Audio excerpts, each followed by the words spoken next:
Hi, welcome back. This is Jen Phillips April with Right Words Marketing at jenphillipsapril.com.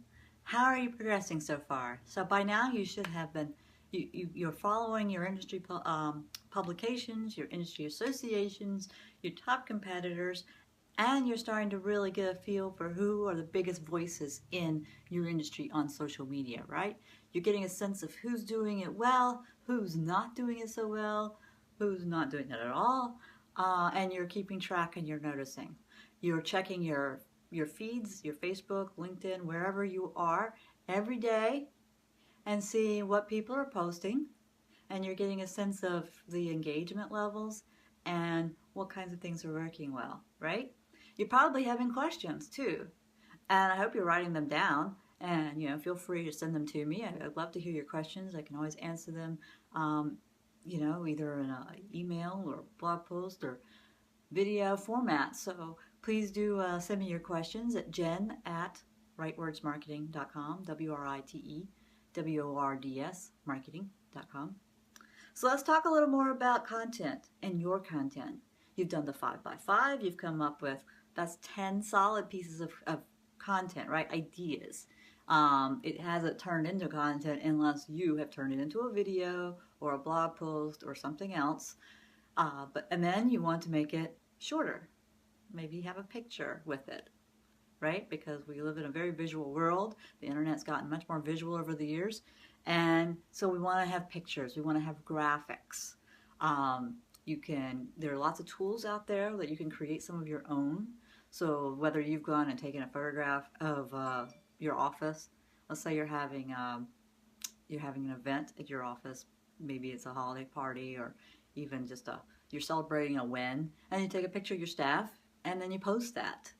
That's just a simple little piece of content, but it is a piece of content, and then you can say, hey, we're celebrating our big win, yay, and that's okay. It's okay to give yourself a little pat on the back. It shows a little bit of behind the scenes of your company, and that can be, and if you're a one-person company, that's okay too. It could be you and a colleague having lunch together or brainstorming or something. Just do a little quick selfie and post it. That goes a long way. It just shows the human side of things. You can't be all business all the time because people do business with other people and people they know, like, and trust, right? So that's really where the beauty of social media comes in. It's a great place to build relationships and connect with people and express what you know and how you help others. So if you go into this with the concept of how can I help my audience find out the information they need to know, then you're going to be really quite successful. So we have what we call this content calendar, and I'm going to talk about that a little bit more detail in a screencast in a few moments. But I'm going to show you like this handout that I have, and you see how you have, I just do these blocks. I do this in Word, and then I create images, or sometimes I buy stock photographs and put them in here. And then I put what it's going to be, I put the date, and then when it got posted, right? And that helps me keep track, because if you block time out to create social media posts, it's much more successful than if you just try to come up with stuff on the fly.